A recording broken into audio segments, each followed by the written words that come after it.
Fala pessoal, boa tarde a todos. Bem-vindos a mais um Coworking de Endurance. Aqui o professor Gerson Leite, com alguns convidados do dia. Poderia ser vários das pessoas, os profissionais que estão aqui no Coworking. Para falar um pouco do Ironman Brasil, que foi domingo. E muitos dos que estão aqui no Coworking estavam por lá, ou competindo, ou com atleta, ou as duas coisas. Ou estavam de longe, acompanhando seus atletas, né? Então, acho que tem muita gente que trabalha com triatlon aqui, e o Ironman é a maior prova da América Latina, né, de triatlon, então acho que a gente tem que dar uma importância grande, que é uma prova com 2.000 pessoas, poderia ser chamada de Campeonato Sul-Americano de Ironman, né? É a única prova na América do Sul com profissionais. A gente poderia tranquilamente chamar de Campeonato Sul-Americano, e é uma prova que costuma receber aí os brasileiros, os argentinos, os chilenos, né? E os gringos de outras partes do mundo, né? E tivemos lá um bicampeonato da Pamela, que foi absoluta na prova, e a vitória do Taccone, né, do Luciano Taccone, argentino. As argentinas têm mais vitórias no Ironman Brasil do que os brasileiros, a gente precisa reverter isso o quanto antes, né? Ezequiel não está aqui hoje, mas é um dos que já carimbaram a vitória ali no Ironman Brasil. Mas é um cara que está sempre no grupo aqui com a gente, Ezequiel Morales.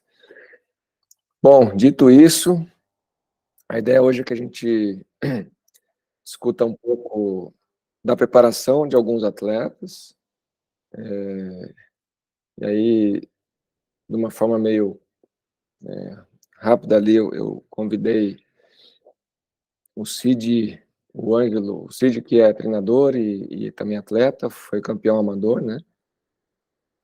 Recordista do percurso amador, então algo muito especial, né? O Ângelo, que é do nosso grupo aqui, que sempre está contribuindo também, e é o nutricionista do Cid. Então acho que vale a gente discutir um pouco, conhecer um pouco a estratégia que eles usaram, discutir não, mas conhecer um pouco da estratégia que eles usaram. E aí alguns outros treinadores e também atletas, Rodrigo, que teve 2 atletas que vai para a Kona, o Rafa, que também teve uma briga acirrada ali com o atleta dele, com o Cid, né, para ver quem ganhava, quem levava esse geral amador ali, e o atleta dele foi segundo geral amador, campeão da 35-39, né, e a Thelma, vou pedir desculpa para a Thelma aqui, que eu acabei não convidando ela previamente, mas estou convidando agora ao vivo, que é treinadora, também atleta, e vai para a Kona, né, Thelma? Vamos ver se seu microfone está desligado. Isso aí, calor é melhor, acredito eu. Assim esperamos, né? O Cid com certeza gostaria, né, desse calor na prova. Para isso, acho que eu vou pedir que tanto o Cid quanto o Rodrigo, o Rafa e até a Thelma falasse quanto tempo durou esse planejamento para o Ironman, tá? Por exemplo, aqui alguma curiosidade, né, que a gente sempre fala muito disso aqui. Quantas horas por semana, né, foi o pico de volume de vocês? E quando isso aconteceu? Acho que isso também é um ponto importante, né? A gente falou de taper há uns tempos atrás aqui, e o quando isso aconteceu também acho que é uma coisa importante.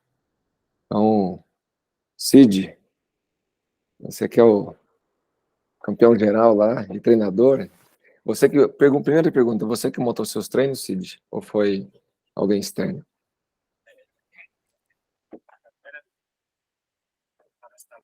Tá muito baixo, tô sem seu volume, sua voz.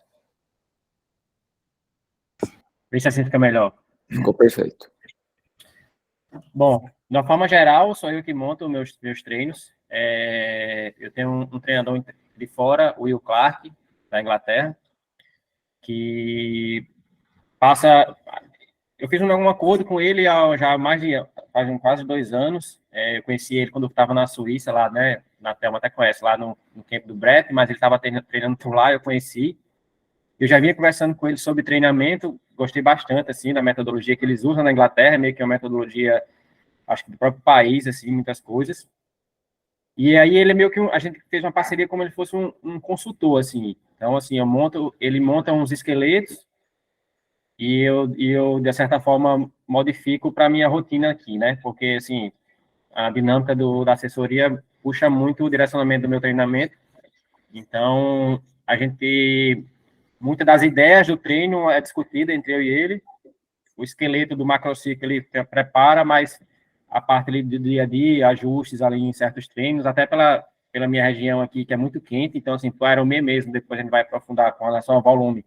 Eu não consigo treinar muito volume aqui, né, porque é uma região muito quente, então, 9 horas da manhã a gente já fica bem difícil desempenhar qualquer tempo, assim, né, principalmente transição para Ironman, assim, você quer colocar o ritmo de prova, mas a gente vai correr aqui a 34 graus, uma condição totalmente diferente do que é na prova, né? Então, eu faço esses ajustes finos, mas ele é um cara hoje que eu pego bastante orientação com relação ao treinamento e coloquei em prática aqui com essa preparação para o Ironman. Já pegando o gancho da sua pergunta, né? Eu não estava nem planejando fazer esse Ironman.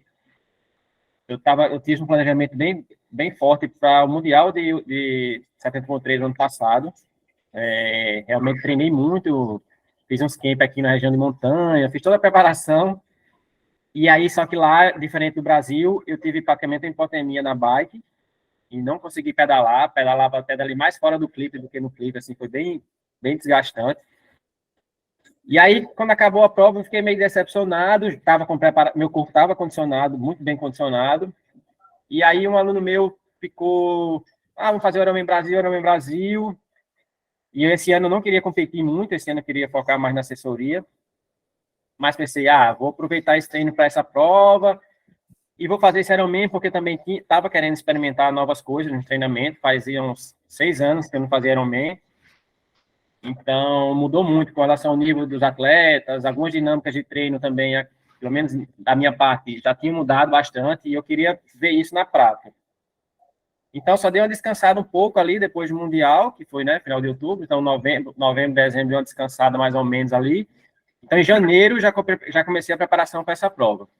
Foi aí, mais ou menos, que eu já comecei a colocar uma metodologia que eu queria, né? Muito do que a gente discute aqui, né? Como eu já só vinha treinando para provas mais curtas, eu sabia que eu precisava mudar muito meu corpo, assim, trabalhei muito volumes altos, mas em baixa intensidade. Então, desde janeiro, que eu já venho fazendo 200 km de bike, mas bem de boa. Comecei a fazer longos de corrida de 2 horas, que fazia muito tempo que eu não fazia, né? Então, comecei a fazer treinos de corrida de 2 horas. Até então, sem me preocupar com pace. Ia ali de boa, né? Então, assim, janeiro, fevereiro, meio muito nessa ideia. Faltando 16 semanas, aí é que eu comecei a construir um bloco um pouco mais específico. E faltando 12 semanas, eu fiz muito do que até uma vez você comentou aqui. Eu já estava com meus ritmos já pré-definidos. Eu tinha eles na perna ali, né? Como dizer, porque querendo ou não, você desce do meio para o Ironman, né? Fica mais fácil. E eu comecei a colocar mesmo realmente o ritmo de prova nas distâncias maiores, né? Então, foi aos poucos incorporando isso, assim, não me preocupava mais com velocidade, então, assim, fui só aumentando os blocos de intervalos, mas nessa distância de prova, eu acreditava que meu corpo já estava condicionado para isso. Então, nas últimas 2 semanas, eu trabalhei mais nessa ideia, assim, não me preocupei mais em ganhar velocidade nem potência, foi só mesmo incorporando ele nos intervalos mais longos. E fiz isso até faltando mais ou menos 3 semanas. Faltam 3 semanas, eu comecei o taper para a prova, baixei ali um pouco, nada demais, eu também não estava treinando muito volume. Meu maior volume foi 24 horas, mas ficava ali 19 horas, uma média, por semana. E pronto, acho que para resumir um pouco da sua primeira pergunta, foi isso. Ótimo, ótimo. Média de 19 horas, em média, né? Sim, Maior volume 24 horas. isso. Interessante. Ótimo, ótimo, Cid. Obrigado por enquanto. Ô, Ângelo, eu vou passar pelos treinadores e depois eu chamo você, tá? Rodrigo, fala um pouco também nesse contexto das suas atletas, quais as categorias delas e essa questão de quanto tempo elas treinaram, né, para essa prova especificamente, essa questão do volume, se você usou algo mais tradicional, se você usou algum invertido, como é que foi? Se usou polarizado, se não, né? O Cid está falando aqui que muita coisa que ele fez entrou nessa baixa intensidade, que entraria na carreira do polarizado, né? Conta pra gente aí, Rodrigão, por favor. Bom, primeiro, boa tarde aí pra turma. Um pouco sumido aqui, preciso aparecer mais. Mas, enfim, eu tive 15 alunos na prova, foi realmente um dia bem duro, né? No passado eu fiz a prova, achei esse ano a prova bem mais difícil, assim, principalmente pelo vento e pelo frio. A chuva esse ano foi um pouco menos forte do que foi ano passado. Dos 15 alunos, 14 completaram, um teve uma hipotermia na corrida, quilômetro 20 alguma coisa, e aí resolveu abandonar. As duas meninas, uma categoria 40-44 e a outra 45-49.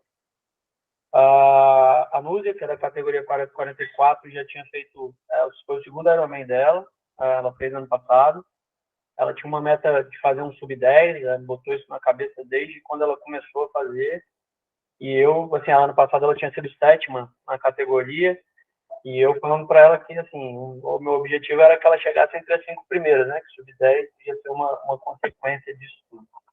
E aí a prova se transformou de uma forma bem diferente. De maneira geral, a Núzia 44 treinou 16 horas médias por semana, o pico de mais volume dela chegou a quase 24.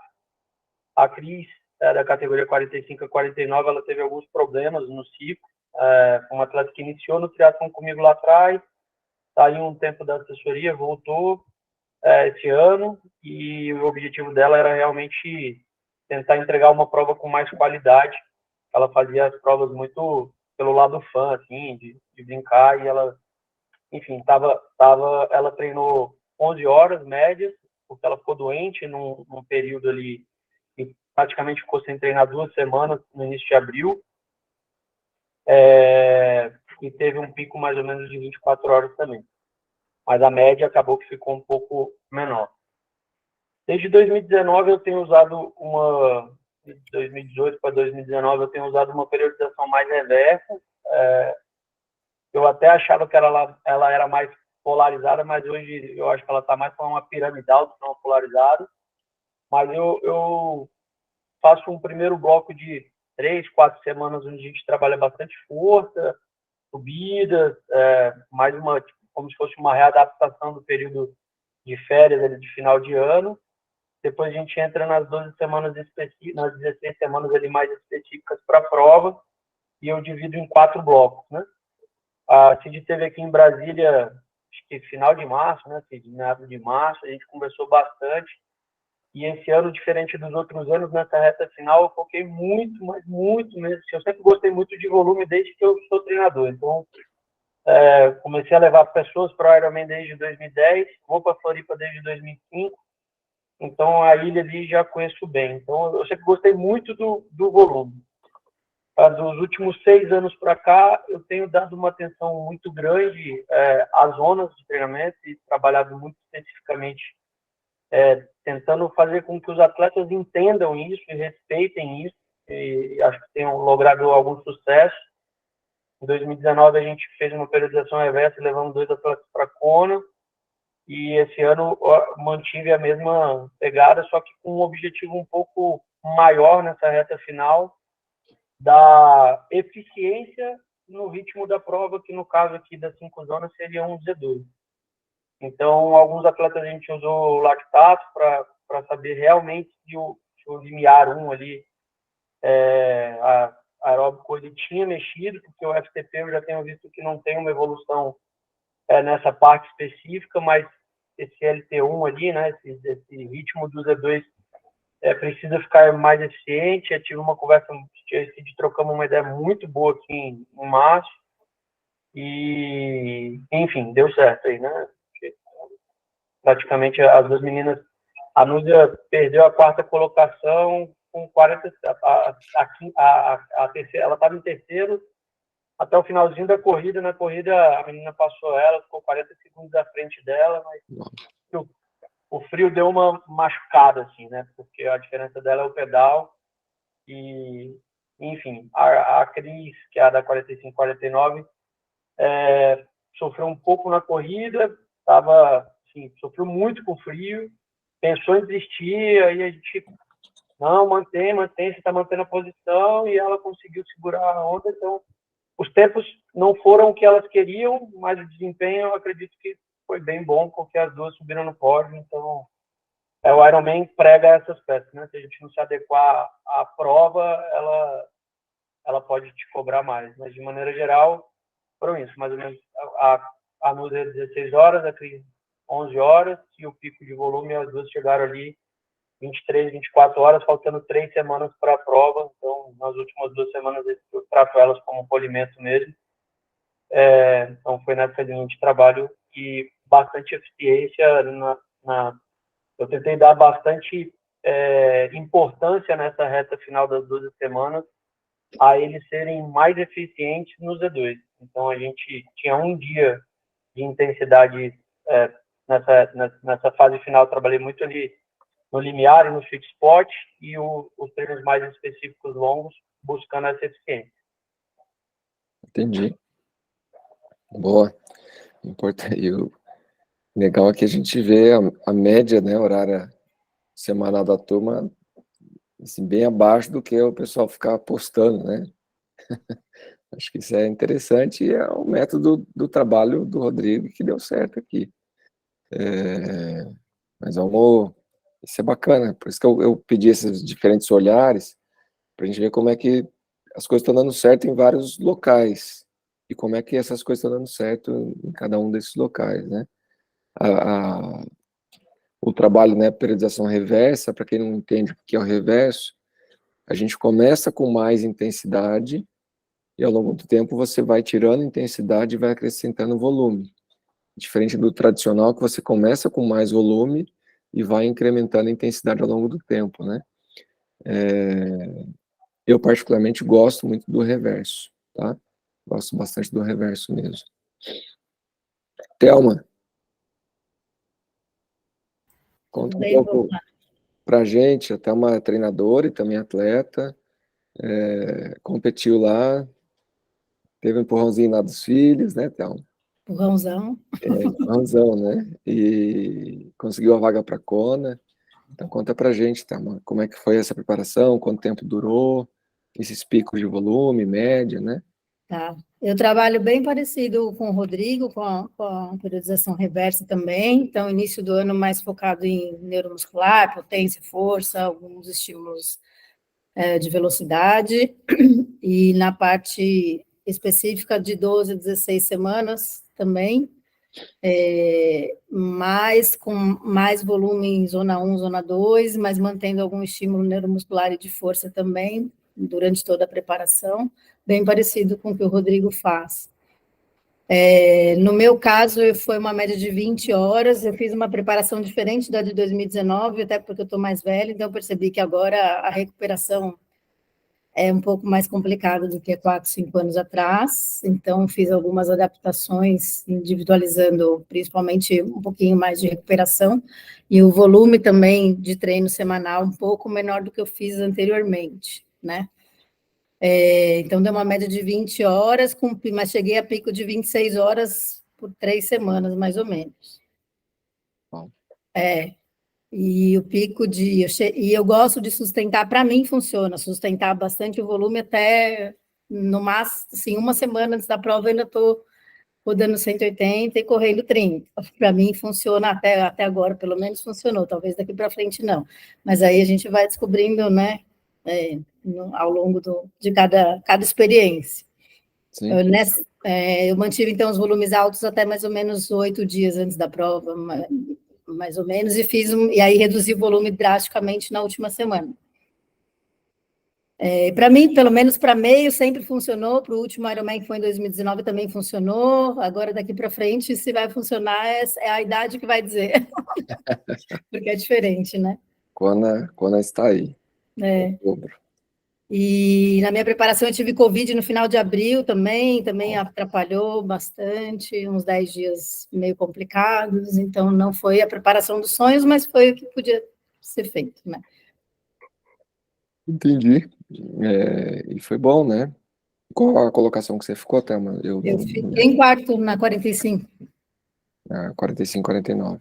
Mas eu acho que o que mais me prejudicou mesmo na prova, eu acho que eu deveria ter ingerido mais carboidrato, porque assim, não cheguei a fazer nenhum teste específico para isso.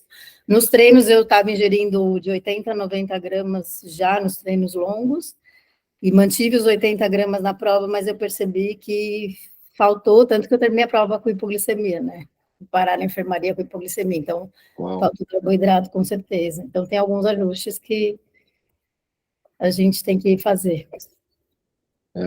O Ângelo daqui a pouco já vai falar sobre isso, a estratégia que eles usaram, isso é bom. Mas o dia frio pede, às vezes, um pouco mais de combustível. Né?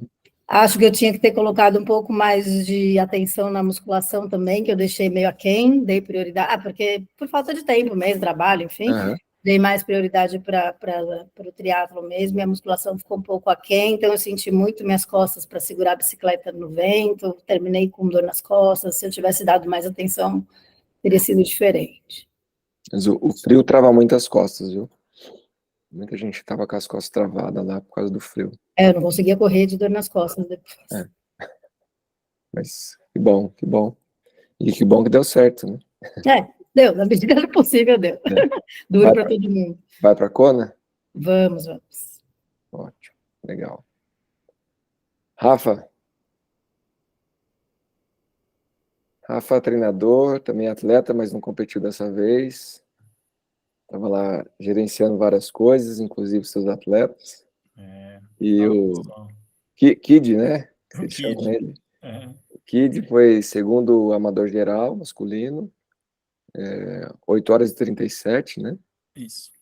Então, tem uma batalha ali, o Kid, o Cid e o Arthur, né? Ferraz. O Cid acabou chegando um pouquinho na frente, foi 8 horas e 35, novo recorde de percurso, né, Cid? Mas o Kid fez uma prova muito bonita, assim, porque eu cruzei ele várias vezes na corrida e ele estava lá, firmão e dando chuva, ele estava com calor até, né? Com a roupa aberta, né? Roupa aberta e tacando o pau lá na corrida. E ele liderou a prova por muito tempo, né? Porque toda hora que ele passava, alguém falava, esse é o líder amador, esse é o líder amador. Eu falei, eu não conheço, obviamente eu não conheço muita gente, né? Mas eu não conhecia e eu não sabia de onde ele era, o que ele treinava, nada. Aí, bacana ver que ele tá com o Rafa. E, Rafa, conta um pouco aí como é que foi a preparação dele, essas coisas que a gente está discutindo aqui. Legal. Boa tarde, pessoal. Primeiro, parabéns a todos aí, treinadores, atletas. A missão lá nunca é fácil, né? Mas foi um pouco mais difícil que o normal. Então, Cid aí performou demais. E o Kid, ele é um cara muito diferente, psicologicamente falando, assim, ele é extremamente, ele se cobra muito, né, o resultado, e ali na hora que o Cid passou ele, depois ele, assim, não entendia, ele falava que eu não consigo mais, não vai, e assim, eu falei, cara, assim, você só perdeu porque foi o Cid, né, então assim, é o Cid, cara, que te passou, não é qualquer um, né. Então eu já tinha, acho que, sempre quando me perguntavam ali, quem que você acha, os 3 primeiros amadores? Kid, Cid e Arthur, para mim, os caras que vão para a ponta. E foi o que aconteceu, né? E aí, na hora até de montar a estratégia com ele, eu falei, cara, o cara que vai te ameaçar na corrida é o Cid, e o cara que vai te ameaçar no pedal é o Arthur. E foi o que aconteceu, né? O Arthur entregou a bike em primeiro, e o Cid veio com tudo e passou no final da maratona ali. E falando do Walter, né, do Kid, para quem não conhece, ele é de Porto Alegre. Ele também estava fora do circuito Ironman já há uns 7 anos. e, e é um cara que sempre andou muito forte, né? Acho que tem até uma questão de genética, porque ele tem um irmão também que é fora dos padrões tradicionais, o irmão dele muito forte, acho que ele foi primeiro amador, também primeiro geral em algum ano em Floripa, é um moleque diferenciado também. Então ele já tem uma, sei lá, acho que é uma questão genética, alguma vantagem aí. E ele tem também uma rotina muito puxada, tem uma filha, esposa normal, um cara trabalhador, trabalha demais. E ele, nesse tempo, ele focou muito no ciclismo, né, que é uma modalidade que ele gosta muito. Então ele competiu muitas provas de ciclismo, mountain bike principalmente. E o ano passado ele correu provas grandes, Brasil Ride, correu várias provas, né, de ciclismo. E isso deu uma alavancada muito grande no ciclismo dele, né? Então ele estava, assim, ele tem números impressionantes, assim, na bike. E, e ele vinha falando que ele queria voltar para o triatlon, né? E aí, quando virou o ano, ele falou, eu quero começar a correr de novo e vamos ver, de repente eu faço full e quero voltar para o circuito e tal. Eu falei, então beleza, né? Vamos fazendo ali o básico e você me fala. E aí entrou janeiro, ele começou já com alguns treinos de corrida, já comecei a passar algumas corridas. E ele treinava em média ali 15 horas por semana, e assim, focado na bike e alguns treinos de corrida. Então, o tempo que ele tinha, ele ia pedalar, e aí, pô, deu um tempinho ali, ele fazia um treino de corrida, mas nada muito específico ainda. Sem natação, total. Então, pedalando muito, correndo alguma coisa. E aí, quando chegou março, ele falou, cara, eu vou conseguir a inscrição para o full, vou realmente fazer o full, isso em março. E aí já conseguiu a inscrição para o 70.3 Floripa também. E, cara, então você precisa nadar urgente, né? Porque a natação é um ponto fraco dele. E vamos intensificar essa corrida aí também para voltar. E aí, de lá para cá, ele veio, aumentou um pouco o volume semanal ali, ficou entre 15 e 18. E nas 3 últimas semanas, na verdade, 4, né, últimas semanas, ele treinou acima de 20 horas. E o pico dele foram 23 horas, a semana que ele mais treinou. Ele fez um 180, um mês antes, exatamente 4 semanas antes da prova, e fez um último longo de corrida há 2 semanas da prova, ele correu 37 km. Então eu gosto também dessa periodização inversa, né, só que ele é um cara que é difícil ele treinar, é difícil segurar ele até nos ritmos, né, eu pego muito no pé dele com isso, porque como ele tem pouco tempo, ele sempre sai para treinar forte. Ele treina leve quando ele está cansado, então é um negócio que eu fico pegando no pé dele. E, e aí, mesmo nessa parte de volume, ele tem uns parceiros de treino lá, Paul Frank, tem a galera lá em Porto Alegre que treina pesado, e ele vai com os caras e desce a porrada lá. Então, ele é um cara diferenciado mesmo, assim, ele suporta uma carga de treino grande, assim, ele treina e tem uma recuperação boa. E uma coisa também que chama atenção é a parte nutricional dele. É bem polêmico, né? Porque ele faz a boa parte da prova em jejum, os treinos em jejum, os treinos longos em jejum. E até nós vamos fazer uma live hoje à noite, aí ele vai contar um pouco mais disso. Que é uma coisa que eu não fico entrando muito, né? Porque eu falo, eu não vou me intrometer ali, porque uma aqui na minha área e outra que tem alguém que acompanha isso. Então, eu quero ver os números aqui e tá vindo o número, né? O cara vem performando, beleza, né? Não dá para querer falar que tá errado, que tá certo. Então, é uma coisa que chama bastante atenção aí. Ele fez boa parte, eu acho que do ciclismo em jejum, depois que ele começou a ingerir carboidrato, mas ingeriu muito pouco, e na corrida também. Tomou pouco gel, e, assim, se sentiu forte o tempo todo, e fez o planejado, né? A prova foi muito boa, e realmente, mesmo assim, a prova do CID foi perfeita, então foi uma briga bonita de ver ali, e ele não teve, sim, ele teve dores, né, acho que normal, ele teve um fato também que aconteceu, que ele só foi ficar sabendo depois, 2 semanas antes da prova, ele num treino de corrida, ele foi atropelado, e teve uma luxação no ombro, então ficou 2 semanas sem nadar, e sentiu na natação lá na prova, sentiu na corrida, então correu com dor no ombro o tempo todo, mas parte metabólica, a parte ali não teve nenhuma baixa, nenhuma quebra, então ele executou o plano, fez um pedal, assim, impressionante, né, fez o melhor pedal amador, 4 horas e 36. E ele tinha a natação dele, como né, a gente sabe que é prejudicada, e ainda mais com essa questão do ombro, a gente tinha um gap ali de sair atrás dos caras da ponta, uns 8 ou 9 minutos, né, de desvantagem. Então, em 180, ele tinha que tirar essa desvantagem do pessoal. E diferente do 70.3, que ele foi até assumir a ponta, até, né, chegar nos caras lá e acabou fazendo o melhor pedal da prova. Eu falei, cara, aqui não é para fazer o melhor pedal da prova, você tem que se posicionar lá na frente do grupo e ficar na sua, né, e guardar para a corrida. E falei exatamente do Cid, porque o Cid vai vir babando na corrida. E foi o que ele fez muita força até chegar lá na ponta e ficou guardado lá até entregar a bike. Foi ali, não passou, né, o Arthur segurou a onda ali, mas, assim, a primeira volta do ciclismo dele foi muito forte, e no final ele acabou segurando ali os números, né, na média da NP, e correu bem, foi isso, foi uma excelente prova, e foi legal de ver, foi bonito de ver ali, parte. Cara, esse cara é um fenômeno, né? É absurdo que ele pedalou, e foi absurdo que o Cid correu, né? A sua corrida foi o quê? A quarta melhor da prova, Cid? Ou a quinta? Eu nem vi, não vi em relação ao resultado. Não tenho olhado o resultado geral, eu fui lá até hoje para poder falar alguma coisa aqui. Mas acredito que tenha sido a quinta melhor corrida da prova.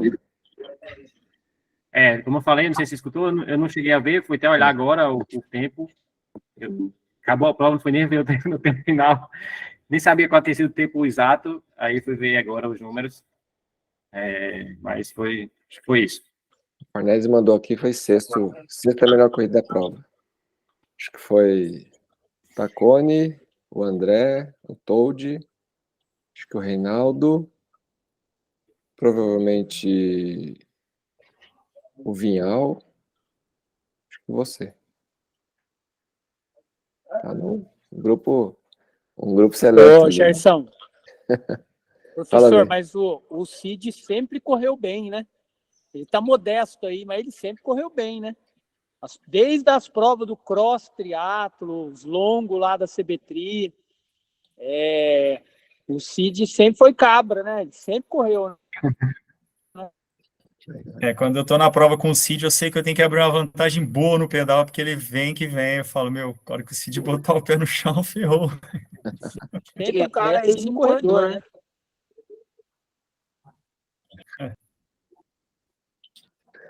Duas horas e 51 foi sacanagem. Foi um absurdo essa corrida, Cid. Muito bom mesmo. Igual 4 horas e 36 aí do Kid, absurdo também, né? E olha que legal, né? A gente tem 5 gays de sucesso, né? São 5 vagas para o Mundial, mas 2 atletas como os melhores da prova, amadores, né? Entre as mulheres aí 3 vagas para o Mundial, e todo mundo com uma média de treino entre 11, a menor média semanal aqui. A maior média semanal foi mesmo do Cid, que foi 19 horas, em média semanal, né? E os picos de volume, a gente está aqui, ó, de 23 a 24 horas na semana.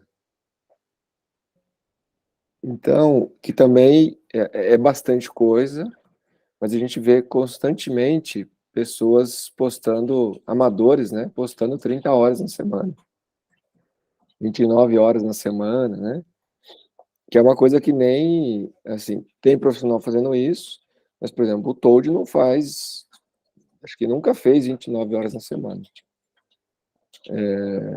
O Paulo Maciel também não fez, agora nesse projeto novo nosso, e muito menos a Mariana Andrade, também não fez tudo isso de horas na semana, fez no máximo ali 22, 23 horas na semana.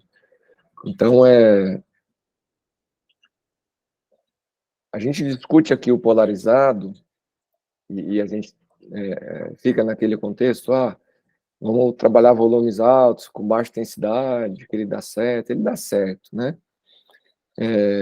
Mas será que a gente precisa levar o corpo a uma exaustão extrema para que ele dê certo, né? Eu vi atleta postando treino de 7 horas, 2 semanas antes da prova. E depois eu fui ver, o atleta abandonou a prova. Então o cara fez um Ironman no treino, né, praticamente, e chegou na prova, abandonou, né? Não sei se foi por lesão, se foi por hipotermia, não sei dizer. Então olha quanto a gente precisa tomar cuidado, né? Aí o Ezequiel tá falando aqui no amador, acho que até no profissional, o Ezequiel. O pessoal tá querendo ser o Blumenfeld, o Iden lá, que os caras estão treinando 40 horas na semana, né? Então tá todo mundo achando que colocar volume vai resolver a vida. Talvez não seja o momento da pessoa, né, de fazer tudo isso. E aí o Ezequiel faz um comentário aqui bem pertinente, né? Uma carga que nem foi assimilada pelo corpo ainda, e a pessoa está colocando mais carga em cima, né? A gente precisa ter esse cuidado, e acho que o nosso grupo aqui está muito focado nesse cuidado que a gente precisa. E uma outra coisa que foi muito importante na prova de domingo, que fez um frio assim, absurdo, o ano passado choveu, mas não fez frio, né? E se não choveu, e de repente a temperatura despencou, e aí muda tudo, né? Muita gente teve a prova prejudicada por hipotermia. Nosso bigode 1 aqui, Renato, relatou, né, uma hipotermia bem séria, né, Renato? Se quiser até falar sobre o que você sentiu lá, acho que é bacana. Quase foi retirado da prova, né, Renato?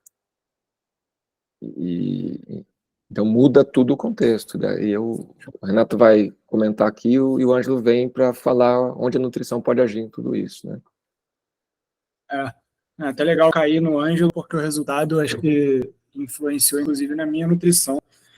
E aí, a nutrição, ela é uma das rainhas da distância. Então, a minha prova ficou muito prejudicada depois que começou a chover. Até então, a primeira volta do ciclismo, ela foi um pouco mais lenta do que a expectativa por conta do vento contra. A gente já tinha a expectativa desse vento sul, que é um pouco mais forte, é um pouco mais gelado. E a beira-mar ali estava ventando muito, eu vi alguns atletas com dificuldade de controle da bicicleta, mas até então era uma condição da prova, né, de estar um pouco mais lenta do que a expectativa, mas os números estavam dentro do esperado, as minhas sensações estavam dentro do esperado e segui assim. Na segunda volta, a partir do momento que começou a chover, e a temperatura deu uma caída maior, com esse vento muito gelado de frente, a minha temperatura despencou corporal, eu tentei, na medida do possível, manter a alimentação, mas eu fui aos poucos perdendo o controle motor. Eu tremia tanto, era uma tremedeira tão violenta que eu sentia o meu capacete chacoalhar na cabeça, assim, sabe? Eram umas sensações do tipo... quando eu estou descendo, a qualquer momento eu achei que eu iria derrubar a bicicleta por estar tremendo de frio e não cair por alguma condição. E aí, a partir daí, ficou muito difícil de fazer um pouco mais de força, mas fui lá e controlei essa condição até o final. E quando eu entrei na T2, a equipe médica veio me questionar sobre a continuação na prova. Eu argumentei, fiquei lá um tempo, fiz uma segunda transição bem longa. Mas a partir dali, eu acho que como resultado também dessa luta pela manutenção da temperatura, a minha alimentação, nada que eu ingeria se mantinha, sabe? Então, ou eu me alimentava e ia direto para o banheiro, para parar no banheiro, ou eu não conseguia mais botar nada para dentro. E a maratona ela foi se alinhando com isso à medida que o tempo foi passando. Eu comecei correndo, fui correndo menos não, porque eu não parei de correr, mas só para ir no banheiro, mas correndo mais devagar, até o fim da prova, e eu terminei numa condição bem degradada, me levaram direto ao posto médico naturalmente, eu como muita gente. A temperatura muito baixa, não é tão confiável a métrica, eles estavam usando aquele termômetrozinho que é aquele laserzinho que se usou muito na pandemia, então aquilo ali não é tão confiável, mas a temperatura deu perto de 35, e a minha glicose estava lá no pé, então eu tomei 4 ampolas de glicose, eu tomei 3 bolsas de soro, até estabilizar um pouco mais a condição para eles me liberarem. Eu cheguei nessa condição mesmo, cheguei bem. Ainda bem que eu estava bem treinado, se eu não tivesse bem treinado, eu não tinha completado, acho que o pensamento tem que ser esse. E acho que foi um pouco isso, assim, a partir do momento que eu entrei nesse quadro hipotérmico, não consegui mais me alimentar, e ali a prova foi para o ralo, virou só mesmo a honra de completar, né? E é interessante o relato do Renato, assim, porque isso aconteceu com muita frequência lá, né? O Paulo Maciel, né, que a gente estava estreando em prova ali juntos, ele teve um início de hipotermia no quilômetro 120, ele era o 7º geral, e iria manter isso pelo que ele treinou, pelos tempos, as parciais que ele estava fazendo, assim, estava tudo dentro do esperado. E, de repente, o corpo dele gelou de uma forma que ele não conseguia mais fazer força. E ele saiu para correr, ele falou, olha, eu tô com hipotermia, cara. Eu falei, cara, corre o mais rápido que você puder para esquentar, né? E aí ele foi correndo, obviamente a fadiga foi chegando, e lá por 28, ele teve que diminuir o ritmo, e a hipotermia pegou ele de novo. Então, ele terminou em 8º, assim, nessa guerra igual do Renato, né? Não chegou a tanto, assim, ter hipoglicemia, tudo, mas ele teve uma hipotermia bem grave, é um cara de quase 1,90 m, com 74 quilos, então é muito magrão, né? E o mais doido, assim, é o Cid, né, que mora lá em Natal, treina só no calor, chega numa prova dessa e faz a melhor performance da vida, posso dizer, né, Cid? Em Ironman. E outros atletas, né, como é muito particular, né, ter uma hipotermia, assim, gigantesca, né, para ter que abandonar ou não conseguir performar e entregar, né. O Murilo, a Fernanda Pencal chegou a desmaiar na corrida, né, isso que é uma pessoa de Curitiba, não é isso? Gi? Se a Gi tá aí ainda. Fernando, né, lá de Curitiba. E a pessoa de Curitiba chegar, né, passar mal com frio, então é muito particular, né. Eu estava com a Gi Bertucci lá também, né, Gerson? E também Verdade. morou em Curitiba e já morou em Florianópolis. Ela falou, Rafa, eu morei aqui 7 anos, eu nunca vi um vento desse na beira-mar. Ela dava aula na beira-mar, ela falou, o vento estava impressionante, de forte e frio, né? Então ela sofreu muito com o frio também e com o vento. Ele é muito O vento magrinho. estava muito gelado, e a partir do momento que molhou, cara, ficou realmente muito difícil de brigar com isso. A minha percepção, assim, que era um ciclo ruim, né? Porque em algum momento eu não conseguia mais manter por muito tempo a posição no clipe, e toda vez que eu abria o peito de frente para o vento, eu me sentia mais gelado, mais frio. Então eu abaixava, eu voltava para o clipe, me incomodava muito a posição, eu não conseguia olhar para frente, e parecia que eu ia apagar, porque eu levantava a cabeça assim, e não, acho que um pouco sem força de levantar a cabeça para olhar para frente, a minha sensação de que eu ia apagar. Aí eu levantava do clipe, vinha vento gelado no peito, eu me sentia mais gelado ainda. Então a prova foi lá para trás, assim, foi uma briga nesse sentido. Eu acho que é isso, eu encontrei com o Cid lá no aeroporto, a gente estava falando, ele comentou que em São Jorge ele sofreu muito com isso e ali não. Talvez um Special Needs tinha salvado minha prova, sabe, que a gente raramente usa, só por ter sido apenas na segunda volta. e não tem como comparar uma resposta da minha com a dele. Cara, ele estava na mesma prova que eu estava um pouco mais na frente, um pouco mais rápido, mas comparando ali a força, estava na mesma prova, então pegou a mesma condição, sabe? Sim. E tem um ponto, a gente esperava que estivesse frio, de 15 a 20 graus, mas baixou de 15 graus, com certeza. Né? Tá mais pedalando, né? Ângelo, ajuda a gente com duas coisas. Primeiro, estratégia que vocês usaram com o CID, né? Que acho que é uma coisa bacana, se vocês puderem compartilhar com a gente. E outro ponto nutricional aí, esfriou tanto, como é que a nutrição vai ajudar esse atleta lá dentro, né? Leva uma pimentinha no bolso de trás. Primeiro, obrigado aí, a oportunidade de também estar aqui dividindo, né? O Cid já passou um pouco aí, quando ele me procurou, né? Ele estava com essa ideia, ele veio do 70.3 e me passou justamente o que ele falou para a gente aqui, vou continuar minha periodização. E ele, desde o primeiro dia que ele me procurou, ele falou, minha ideia é bater o recorde da prova. Hoje a gente pode abrir mais essa aqui, no dia da live, até eu perguntei se eu podia perguntar isso, ele falou assim, não vamos botar essa pressão, mas o meu plano é esse, e eu estou indo para a prova para isso.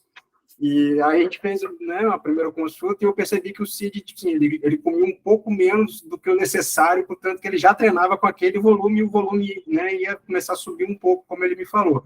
Então a gente ajustou um pouco essa caloria, fizemos alguns pequenos ajustes, porque ele já tinha uma alimentação muito boa, já era um atleta muito pronto, então a gente só subiu a questão calórica e de carboidrato mesmo.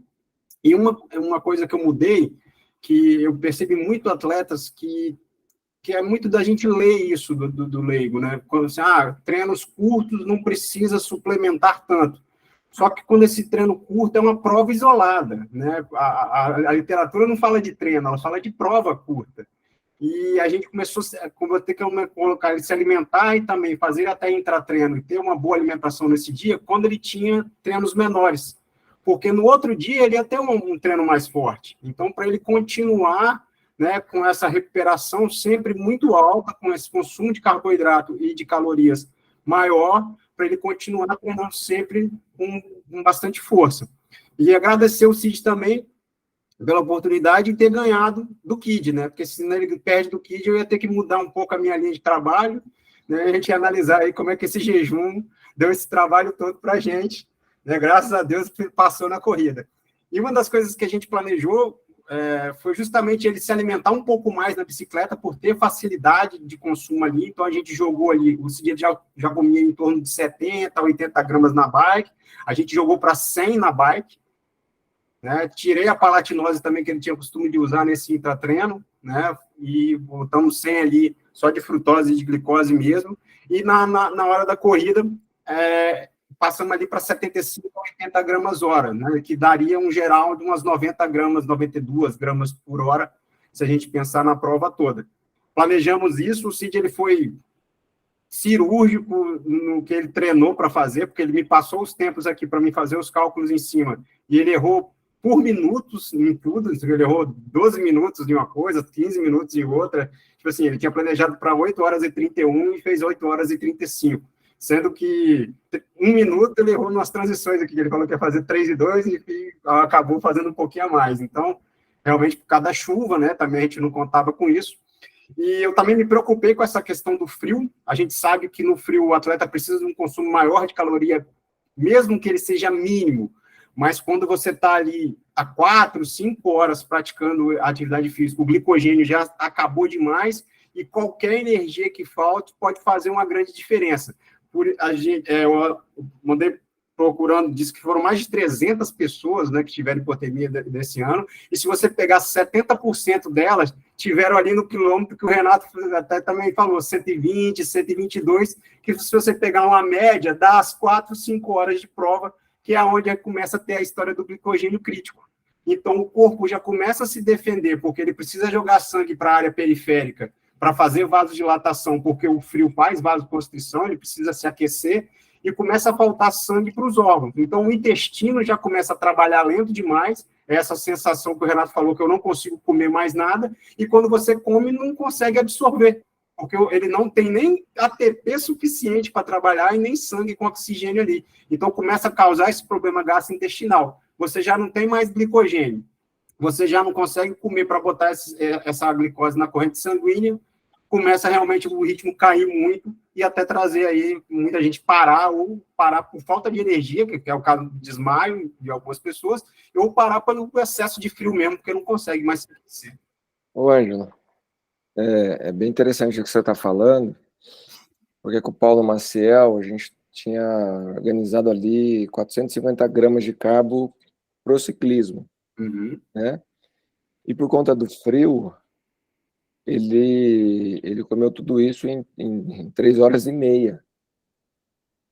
E na hora que chegou na corrida, ele não estava conseguindo absorver mais direito o carboidrato, ele teve que parar 2 vezes para ir no banheiro. Sim. Né? Que linka muito com o que você acabou de falar aí. Né? E você pega um pouco essa sensação de necessidade, né? Foi o que o Renato falou, quem consegue seguir um planejamento, mas a sensação de necessidade, ela fica muito diferente com esse frio todo, né? Você quer comer achando que você vai se esquentar mais, né? Exatamente. E se a gente botasse na ponta do lápis, comer mais não vai esquentar mais, né? Foi o que você falou, se movimentar mais que vai se esquentar mais, ou botar uma roupa mais quente, né? Só que só chove e venta, a coisa só vai ficando cada vez pior. E imagina meu susto, né? Porque a Mariana queria competir de regata. Ia pedir para ela não... Mas ela competiu com a blusa aberta boa parte do tempo, né? Não, escuta, ela queria competir de regata. Eu falei, não, pelo amor de Deus, regata não, vai esfriar. Aí você tem uma hipotermia no ciclismo, acaba a tua prova. Aí consegui que ela fosse de macaquinho com manga. Ela falou, mas eu preciso correr de regata. Eu falei, não, vai de macaquinho. Ela levou a roupa, chegou na transição, ela trocou de roupa e correu de shorts e regata, e top, né? Ela falou, ninguém, você não sentiu frio? Eu falei, não, eu tô gordinha, não senti frio, né? A corrida, o frio é menor, né? A velocidade é menor, o vento impacta menos. Agora, o ciclismo, realmente... E obviamente, ela não tá gordinha, mas estava adaptada a treinar no frio, né? Então, ela, como isso é maluco, né? Ela correu de top, todo mundo morrendo de frio, e ela correu ali o tempo todo, e em paz, comeu o que tinha que comer. Como essa adaptação é uma coisa meio maluca, assim, porque a gente fala muito na adaptação ao calor, né? Sim. E a gente quase não fala da adaptação ao frio, né? Que muitas vezes até é mais difícil, porque bom, como é que o Cid vai se adaptar ao frio? Ar-condicionado numa sala? Não sei, né? Talvez a única alternativa. Sim. Fazer um treino indoor com ar-condicionado, talvez. Né? Então... Mas o ar-condicionado não gera tanto... Não, exatamente. Teria que ser um baita ar-condicionado, né? Então, acho que não tem como, né? Eu acho que, sabe, o que você falou, se adaptar ao calor é muito mais fácil. A gente vê lá os noruegueses aumentando a sensação térmica da sala com aquecedores. É muito mais fácil nos testes, né, que eles fazem indoor. E também tem um pouco dessa temperatura ótima, né? Porque a gente fala assim, para performar é melhor você estar numa certa temperatura mais baixa, mas também tem um limite, né? Se ela abaixa demais, ela também é muito prejudicial ao performar. Sim, sim. A performance, ela está na temperatura de 12 a 18, 19 graus, né? Alta performance. O problema é quando vem associado a ventos. Sensação térmica, né? E aí a sensação térmica cai muito, né? Se eu não me engano, se alguém tiver alguma informação que quiser falar sobre isso, a cada 10 km por hora do vento, a sensação térmica cai 1 grau, né? E a temperatura do seu corpo também pode cair 1 grau, né? Então, como ventou muito e o vento estava frio, a chance de dar zebra ali, 300 pessoas com hipotermia, numa prova de quase 2.000 pessoas, é muita gente, né? É mais de 10%. 300 pessoas para 2.000, 15% das pessoas tiveram hipotermia, complicado, né? Rubão, depois Chicão. Boa tarde, professores, tudo bem? Deixa eu fazer uma pergunta que eu vi do relato de um amigo aqui que participou. ele reportou que na corrida já não conseguia descer mais nada doce de alimentação. Isso está relacionado a uma hipotermia também ou não? Ângelo. Isso está mais relacionado assim, já a treinamento. Mas se realmente você, tipo assim, a papila degustativa doce, ela vai saturando com o tempo. Tanto que alguns atletas têm mais facilidade desse sabor doce, então você treinar com esse sabor doce, você vai melhorando isso, mas tem atletas que preferem colocar algo salgado, né? Lá fora a gente vê muito aquela barrinha de arroz, que eles fazem salgado, e que aqui quase não chega no Brasil. Aqui a gente vê as pessoas usar, né, sticker, pingo de ouro, né? A gente vê isso mais no meio amador, né? Agora, o profissional mesmo, ele tem pouco tempo para... Acho que dentro de 9 horas fica muito mais difícil você enjoar do sabor doce do que 12, 14, né? Com certeza, quanto mais essa prova vai esticando, pior vai ficando. Sim. Ótimo. Chicão, pergunta aí, meu. Ou faz um comentário, né? Esquece de abrir o microfone, tá? Aí, acho que consegui aqui. Bom, sobre o uniforme ali, o Gerson, você tinha comentado, é um pouco controverso, porque eu lembro que quando a gente começou a usar os macaquinhos com manga, eles eram mais indicados principalmente para o calor, porque ele conseguia resfriar melhor o corpo, né? No sentido de você deixar ele mais molhado e a pele trocar melhor a energia com o ambiente, né? Não sei, né? Mas o que eu sinto é que sem o tecido na pele, principalmente quando chove, que ele vai ficando mais molhado e aí ele acaba perdendo, às vezes, mais calor pro ambiente. E talvez isso pode contribuir até um pouco mais com a hipotermia, né? Porque o vento bate no macaquinho molhado e acaba que resfria um pouco mais.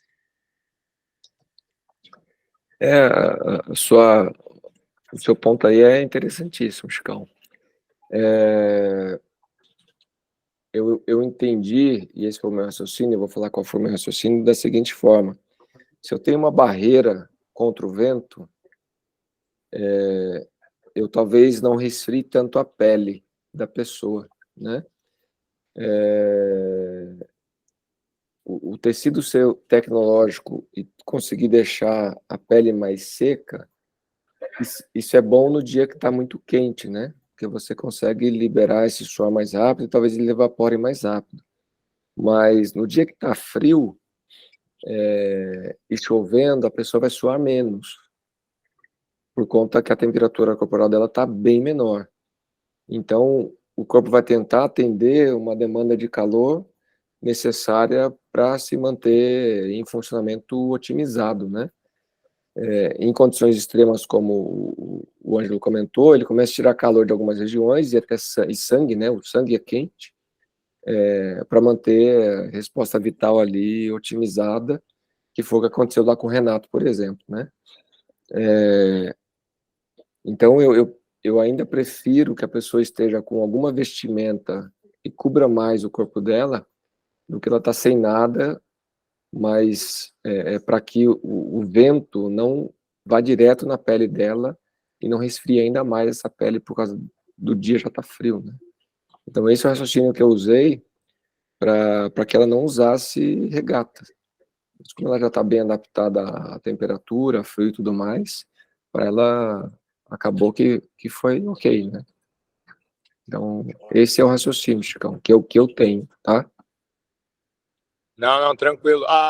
O que eu acho que a maioria deveria ter usado ali, no caso, era o saco plástico dentro do macaquinho. Que ali eu acho que ia manter o peito um pouco mais, trocando um pouco mais calor, produzindo um pouco mais de calor, ia ficar mais quente. E óbvio que ia aumentar um pouco a desidratação ali, né? Porque tá aumentando um pouco, mas aí você consegue pelo menos não parar ou não ter alguma perda de rendimento por causa da hipotermia. Sim, acho que você está certo. Isso tinha que estar no Special Needs da turma ou na transição, né? Porque Para quem usou, fez diferença. Para quem não usou, algumas pessoas sofreram muito com isso, né? Sim, sim. Ótimo. Pessoal, perguntas, comentários, observações? O que mais? Posso perguntar para o Cid, aproveitar a oportunidade? Pode, pô. Que nós passamos frio junto lá em Utah. E aí a gente conversou no sábado em Floripa, né, Cid? E ele falou, não, cara, dessa vez eu tô preparado, tô com luva, tô com não sei o que e tal. E eu queria saber com o que ele fez, eu não vi o pedal, né? Como que você pedalou, Cid? Que roupa você colocou? Se colocou, né? Diferente de lá de Utah, que assim, na manhã da prova, assim, né, a gente já foi pro local, já estava bastante frio, já estava muito frio antes da prova, né? Então, assim, quando entrei na água, a água estava gelada, mas beleza, quando eu saí da água, eu já estava assim, vou morrer, né? Então, assim, foi diferente. Lá em Floripa, quando eu saí da água, e a gente também tinha conversado, né, nesse dia anterior, eu, o Rafael e o Reinaldo, e tava comentando isso, vai chover, cara, mas não tá, a cidade não tá quente, né, não tá fria, então provavelmente amanhã não vai fazer frio, vai chover, mas não vai fazer frio. Isso já me deu até um conforto maior, porque assim, eu esperava, se eu sentir frio durante a bike, ali no final, eu não consigo controlar, eu não queria realmente era sair para pedalar na mesma condição de Utah. E só que aí eu pedi para minha esposa ficar na saída da natação, e ela me falar pelo menos como é que estava a sensação, porque eu fiquei também com medo de ter uma leitura errada por estar saindo da água. E quando saiu da água ali, eu não senti frio, e ela disse, não, tá ok, que realmente estava ok, né, quando a gente saiu. Eu estava na sacola lá da bike, com um saco para colocar na frente, tinha manguito, luva, mas não coloquei nada, tive sorte, assim, não senti nada, fui só com o macaquinho realmente da prova. A primeira volta eu não senti frio, né? Como o Renato falou, choveu, mas não estava tão frio. Quando começou a esfriar, eu já estava meio que voltando, né, da bike. Cara, eu acho que, assim, estava tão focado, assim, e como o Ângelo falou, eu estava bem alimentado, até essa parte eu tinha conseguido fazer toda a alimentação. Então, eu não senti. Eu até pensei assim, eu acho que na corrida pode ser, se tiver continuar chovendo, eu vou sentir frio, mas foi só esse trechinho da bike, quando chegou para correr, a corrida foi tranquilo. Então, graças a Deus, apesar de, né, treinar numa condição totalmente diferente, no dia eu não posso reclamar com relação ao frio. Então, algumas sensações, né, de frio, mas nada que interferisse na performance. Mas corri sem nada, eu tava só com aquele pernito lá na bike, né, mas a parte de cima, só o macaquinho. Ótimo, ótimo. Uma coisa interessante é que domingo tem maratona de Porto Alegre e vai estar mais quente aqui em Florianópolis, né? Previsão de 16 graus é a mínima do domingo. Então, para quem vai para a maratona de Porto Alegre, quem tem atleta por lá, né, paciente por lá, dificilmente o pessoal vai ter hipotermia, né, se essa previsão aqui estiver certa, né? Cadê o Menuti, está por aí? É isso mesmo, Tiagão? Acho que ele não. Fala, meu. Fala, professor, tô na área, sim. Cara, eu tava torcendo para ano passado foi a mesma coisa, né? Chuva e frio em Floripa, depois maratona de Porto Alegre foi um frio do capeta de novo. Mas esse ano vai ser temperatura gostosa, cara. Até assim, para quem quer tentativa de tempo aí, até não tá tão gostosa assim, né? Vai chegar aí a uns 22, 23 graus, né? Eu acredito que para uma maratona ali um 12, 13 seria perfeito, né? Até 18 fica ótimo, né? Mas não fazendo aquela... Já teve vez que tinha a sensação negativa na largada, né? Cara, no passado tava 6, 7 graus, mas muito, muito vento, né? E é bem ali na beira do Guaíba, né? Na orla. Então a sensação térmica foi muito fria, né? E aí até o pessoal aquecer e tal, tomava um ventão ali contra no início que dificultou bastante a prova. Uhum. E então... As hipotermias que já existiram em Porto Alegre, às vezes esse ano não vai acontecer, né? Isso é bom. Graças a Deus, ainda mais para quem fica ali só acompanhando os atletas, passando um frio do capeta. Meu palpite, vou colocar dinheiro no bolão aqui, o Wellington Cipó, que vai vencer essa maratona. Para quanto? Provavelmente 2h16. Oh, boa. Boa. É uma maratona rápida, né, cara? Planinho. Olha, mais venta, né? Então ela não é tão rápida quanto parece. Faz muita curva também, né? Então, o Samuel já correu aí, acho que 1 ou 2 vezes. O Diego não tá aí hoje, né? Mas o Samuel já correu lá umas 2 vezes e é um lugar que venta, então segura muito, né? O pace do atleta. Então a minha hipótese aqui ainda é que a maratona mais rápida do Brasil é a Maratona do Rio. Se o cara for bom no calor, né? Mas ainda é a que tem os melhores tempos, né? Nos últimos anos. Mas vamos ver como é que vai ficar, né? Em 2 semanas a gente sabe isso. Fala, Fabião, pra gente finalizar aqui. Obrigado, Thiagão. Valeu, galera. Boa tarde, pessoal. Boa tarde, professor Gerson. Tá me ouvindo bem? Tô. Então tá. Pro Gerson e para quem fez o Ironman, quais foram os volumes máximos em cada natação, bike, ciclismo que vocês fizeram no ciclo e quando isso aconteceu? 3 semanas antes, 4, não precisa colocar semana, mas... A gente trabalhou com volume alto aqui até a última semana. Sim. Uma semana antes da prova, né? E eles treinaram mais pesado ainda até terça, quarta-feira. Mas ali o Todd bateu umas 27 horas, o Paulo Maciel bateu umas 23, 24, e a Mariana bateu umas 22, 23 horas. Mais ou menos isso. Mas eu fico meio oscilando, né? Fico meio ondulatório ali, então não fica muito baixo, nem fica muito alto. Fico rodando nesse tempo todo. Gerson, e daí você treinou com eles em cima de horas, não em cima, por exemplo, de quilometragem? Ou foi... São as duas coisas, né? Na natação bate ali de 15 a 20K na semana. O ciclismo roda ali 400 a 600, né? E corrida a gente faz um volume menor por conta de tentar evitar lesão, né? Rodou ali de 60 e poucos a 90. Nada além disso, né? São tantos já rápidos, então a gente tem que tomar um cuidado ali com isso, né? Ótimo. B, vai comentar, vai perguntar pra gente encerrar?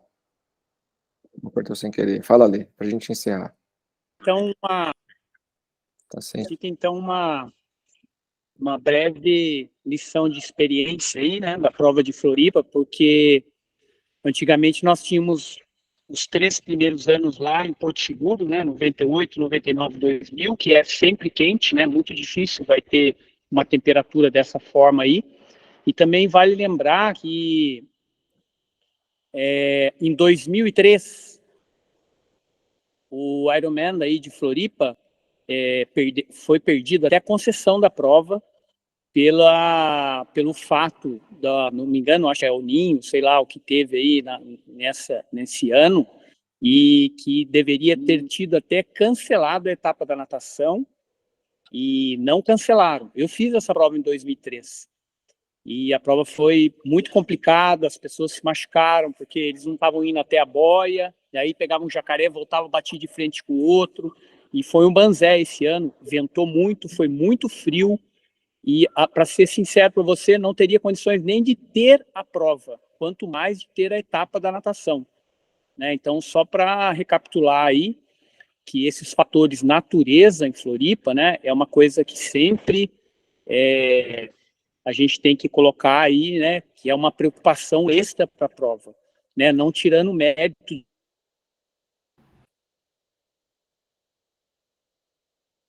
de ninguém, pelo amor de Deus. Vocês foram exemplos aí eternos aí para a gente na preparação como atleta. Mas eu vejo assim, daqui para frente tem que já ter uma programação de ter 3 tipos de vestimenta para a prova, né?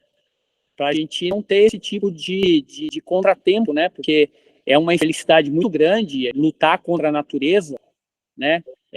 Tá se tornando assim uma coisa comum que acontece lá fora, o fator natureza, né? Porque muitas das vezes você vai competir lá fora, tá nevando, e várias provas que atletas abandonam. Eu já abandonei 2, 3 campeonatos mundiais seguidos por causa do frio, exatamente do frio.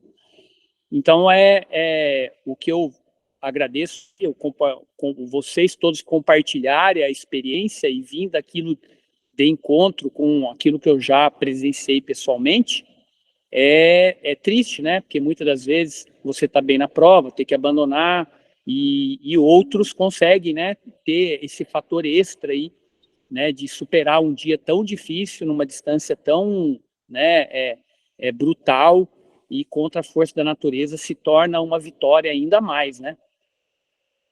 Sim, isso aí. com certeza. Obrigado aí pela... Boa. Tamo junto, meu amigo. Pessoal, vamos tirar a foto final aqui para a gente finalizar. Mas a temperatura lá, como o Ale comentou, e 2003 perdeu a concessão da prova. não, Acho que nós ficamos sem o outro ano, sem ter um Ironman aí, Flori, por causa de tantos problemas que deram, e foi uma coisa muito séria, né? Inclusive a etapa da natação, na minha época, era minha namorada, né? Hoje é minha esposa. Ela tirou uma foto, o cara saiu em primeiro lugar com 43 minutos da etapa da natação. O cara deu um gato lá e saiu na frente de todo mundo e saiu com 43 minutos a etapa da natação. Então, assim, foi uma prova muito controversa, deu muitos problemas, uma galera abandonou a prova, e aí, como os fatos frequentes das pessoas estar com hipotermia e com passando mal, hipoglicemia, não conseguia dar conta, né, de atender todo mundo. Então, assim, são fatos que os anos vão passando, as pessoas esquecem, mas que serve de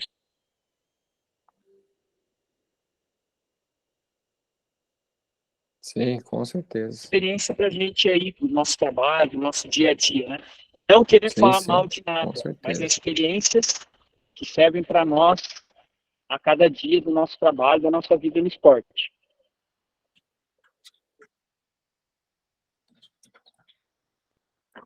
Sim, sim. Turma, vamos tirar nossa foto aqui final. Nós já passamos muito do tempo. Muito, muito mesmo, mas foi muito bacana